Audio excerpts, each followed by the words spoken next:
दोस्तों नमस्कार, मैं हूं संजीत कुमार और आपने देखना शुरू कर दिया है बिहार टीचर पॉइंट। दोस्तों आज बात करेंगे जितने भी शिक्षक हैं, खास करके नियोजित शिक्षक, उनका वेतन का भुगतान और एरियर का भुगतान जो लंबित है उसके लिए डिमांड किया गया है कि जितने भी वेतन का भुगतान है, किसी किसी शिक्षक का वेतन का भुगतान नहीं हो पाया किसी कारणवश नियोजित शिक्षकों का, तो उनका वेतन का भुगतान अविलंब करने का निर्देश दिया गया है। हालांकि गया जिला में मान के चलिए कि 90% शिक्षक हैं जिनका वेतन का भुगतान अपडेट है, उनका कहीं कोई दिक्कत नहीं है और बिल्कुल जितना भी बकाया वेतन था वो सभी का मिल गया। यानी कि मई तक शिक्षकों का जो वेतन का भुगतान है वो लगभग हो गया है। और देखिए क्या, और जो भी अंतर राशि है, जैसे जिनकी कालवश प्रोन्नति हो गई है उनका अंतर राशि कितना है उसके संबंध में गया डीपीओ जो हैं वो पूरे जिला के सभी प्रखंड के बीओ को लिखे हैं कि आप अविलंब जो है ना उसका विपत्र जो है वो जमा करवाइए ताकि शिक्षकों का जो भी बकाया राशि है उसका भुगतान किया जाए।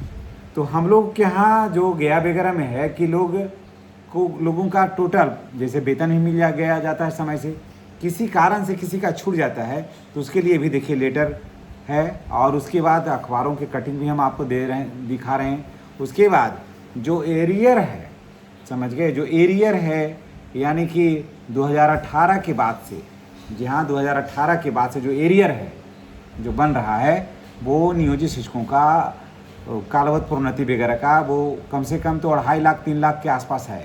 मोटा मोटी एक एवरेज हम दे रहे हैं, हम कोई कैलकुलेट उसको जोड़े नहीं है और उसको हम कैलकुलेट नहीं किए हैं, लेकिन इतना बन रहा है। तो सोचिए कि यहाँ सारा काम जो है बहुत आसानी से हो रहा है। और मैं धन्यवाद दूंगा बिहार के, खास करके मैं गया के उन तमाम रमेश सर और उसके बाद अन्य शिक्षकों को कि जो काफ़ी तत्परता के साथ इस काम को बाखूबी, नीरज सर हैं, रमेश सर हैं, ये सब काम को, शत्रुघ्न सर हैं, ये सब काम को बाखूबी निभाते हैं और शिक्षक को ज़्यादा परेशानी नहीं हो, इस बात का ये लोग हमेशा ध्यान रखते हैं कि शिक्षकों को भाई ज़्यादा कठिनाई नहीं हो और समय से शिक्षकों का वेतन का भुगतान हो, एरियर का भुगतान हो।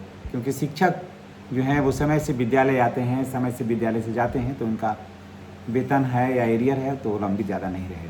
तो चलिए क्या कुछ है हम आपको बताते हैं। और आपके यहाँ का तो स्थिति ये है कि आप लोगों के यहाँ तो अभी अप्रैल का वेतन नहीं मिला है, मई का वेतन नहीं मिला है, एरियर का तो बात ही छोड़ दीजिए। तो थोड़ा आप लोग से भी रिक्वेस्ट है कि थोड़ा जाइए और डीओ ऑफिस ज़रा स्थापना में जाइए, मिलिए क्या परेशानी है।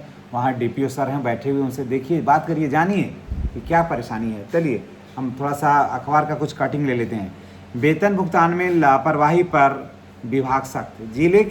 गया जिले के सभी प्रकार के शिक्षकों का बकाया वेतन एवं अंतर वेतन भुगतान को लेकर के शिक्षा विभाग ने सख्त रुख अपनाया है।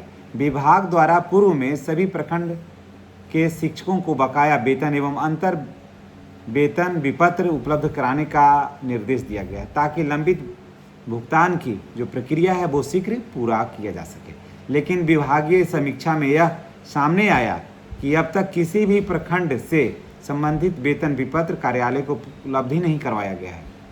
समझ गए क्या? अभी तक कार्यालय से यानी कि बीआरसी से वहाँ गया ही नहीं है। ऑफिस ऑलरेडी भुगतान करने के लिए तैयार है। डीओ ऑफिस ऑलरेडी भुगतान करने के लिए जो एरियर है उसको भुगतान करने के लिए तैयार है, लेकिन यहाँ से गया ही नहीं है अभी। समझ गए? जो एरियर है बन करके यहाँ से गया ही नहीं है और डीओ ऑफिस तैयार है। सोच लीजिए, स्थिति समझ रहे हैं? यानी कि ऑफिस ही चढ़ा हुआ है शिक्षकों पर और बीआरसी पर कि जल्दी से दीजिए, इसका भुगतान हम करेंगे। तो यही स्थिति तो सभी जगह होना चाहिए ना। यही स्थिति, ऐसा तो नहीं कि हम लोग के गया में अलग है नियम और आपके यहाँ का अलग है नियम, ऐसी तो कोई बात नहीं है। लेकिन समन्वय बनाइए ऑफिस से। जिंदाबाद मुर्दाबाद करने से नहीं होता है, यानी कि जिंदाबाद मुर्दाबाद किए उससे हो जाता है, नहीं। जिंदाबाद मुर्दाबाद मत नहीं करिए, कदम से कदम मिला करके चलिए। और वहाँ जो ऑफिस में बैठे हुए हैं वो आपके दुख और दर्द को समझने वाले बैठे हुए हैं। देखा, बता तो दिया, स्थिति तो मैंने कहा ना, स्पष्ट तो करा दिया कि जिला मांग रहा है कि एरियर आप बना के दीजिए और भुगतान करेंगे। आगे लाइन को हम पढ़ते हैं तो आप भी उससे ज़्यादा आप हैरान हो जाइएगा। अंदर की लाइन जो पढ़ेंगे तो आप आश्चर्यचकित हो जाइएगा कि देखिए उसमें क्या है। वो आगे है कि सभी प्रखंड से विपत्र जो है कार्यालय को उपलब्ध नहीं कराया गया है। इस लापरवाही को गंभीरता से लेते हुए स्थापना जिला कार्यक्रम पदाधिकारी गया ने नगर निगम क्षेत्र के विद्यालय अवर निरीक्षक तथा जिले के सभी प्रखंड शिक्षा पदाधिकारी को पत्र जारी कर कड़ी नाराजगी जताई है। और आगे क्या कहा है सो देखिए। पत्र में स्पष्ट रूप से कहा गया है कि लंबित मामलों का निष्पादन प्राथमिकता के आधार पर किया जाए और शिक्षकों का बकाया वेतन एवं अंतर वेतन से संबंधित सभी विपत्र हर हाल में 2 दिन के भीतर कार्यालय को आप उपलब्ध कराइए। 2 दिन के भीतर कार्यालय को जितना भी एरियर बनता है शिक्षकों का, उसको 2 दिन के भीतर कार्यालय को उपलब्ध कराइए। समझ गए? कड़ी आपत्ति जाहिर किया है। तो यानी कि जितने भी नियोजित शिक्षक हैं इसमें जो इनका कालवश प्रोन्नति के बाद जो एरियर बन रहा है तो उनका एरियर का भुगतान हो जाएगा। और मान के चलिए कि जुलाई में तो लगभग सभी का हो जाएगा। मुझे लग रहा है कि क्योंकि देखिए शिक्षक भी कम नहीं है, वो भी बड़ा धीरे धीरे मैटर गश्ती के चाल से चलते हैं और वो सोचते हैं कि हो जाएगा। तो अब देखिएगा गया में जैसे ही सब शुरू होगा मैं आपको निश्चित रूप से बताऊंगा। मैंने बताया था ना कि वेतन हो गया, बहुत सारे लोगों का कालवश प्रोन्नति हो गया। तो अब देखिए जैसे ही एरियर का भुगतान होगा वो भी हम आपके साथ शेयर करेंगे। और आपसे भी रिक्वेस्ट है, मैं तमाम शिक्षक भाई बहनों से मैं फिर हाथ जोड़ कर के निवेदन करते हैं कि रोने गाने से नहीं होगा, इसमें थोड़ा सा आपको लगना होगा। समझ गए? आप लगिए, इसमें तालमेल बनाइए, शिक्षकों के बीच में ऑफिस के बीच से तालमेल बनाइए और मिलजुल करके इस काम को संपादित करिए। इसी में बड़प्पन है। समझ गए? तो निश्चित रूप से हमारे यहाँ का जो गया जिला का जो मैंने जो न्यूज दिया है आपको, इससे आप निश्चित रूप से प्रेरित हुए होंगे कि यहाँ देखिए एक ही राज्य में कुछ ज़िले हैं वो कैसा काम हो रहा है और एक ही राज्य में अलग ज़िले हैं तो वहाँ क्या काम हो रहा है। हम लोगों को ऑफिस का ज़्यादा चक्कर लगाना नहीं पड़ता गया वासियों को। एकदम आराम से जाइए, जो समस्या है वहाँ पर कहिए और आराम से देखिए काम हो जाता है। तो चलिए यही स्थिति आप लोग भी अपने यहाँ इसी स्थिति को बनाइए। और तो इस तरह से अगर आप बनाइएगा तो निश्चित रूप से आपको किसी भी तरह की कठिनाइयों का सामना आपको नहीं करना पड़ेगा। अगर नहीं बनाइएगा तो देखिए हम लोग जो पैसा है वो पैसा भी खर्च हो गया, फिर पैसा आ जाएगा 5-6 जुलाई को हम लोग को फिर पैसा आ जाएगा। समझ गए?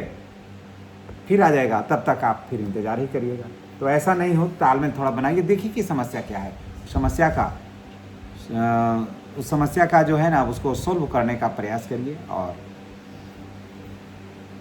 चलिए इसी के साथ हम अब आपसे विदा लेते हैं। नेक्स्ट वीडियो में हमारी और आपकी फिर मुलाकात होगी। और भी शिक्षा जगत से जुड़ी हुई खबर को, बेहतरीन खबर को जानना चाहते हैं तो चैनल को आप सब्सक्राइब करिए, बेल आइकन को दबाइए। और नहीं तो ऐसे ही जानिए ना कि गया में क्या कुछ हो रहा है। गया का पल पल का खबर को जानने के लिए आप मेरे चैनल को सब्सक्राइब करिए। क्योंकि गया का खबर जानिएगा तो आप जिस ज़िला से हैं वहाँ लगेगा कि अरे गया में ऐसा हो रहा है तो हमारे ज़िला में अब कैसा होगा। तो इस हिसाब से भी आप चैनल को सब्सक्राइब करिए कि गया में स्थिति क्या है। हम गया का एक पल का रिपोर्ट देंगे। और मैं गया के तमाम शिक्षकों को मैं धन्यवाद देता हूँ।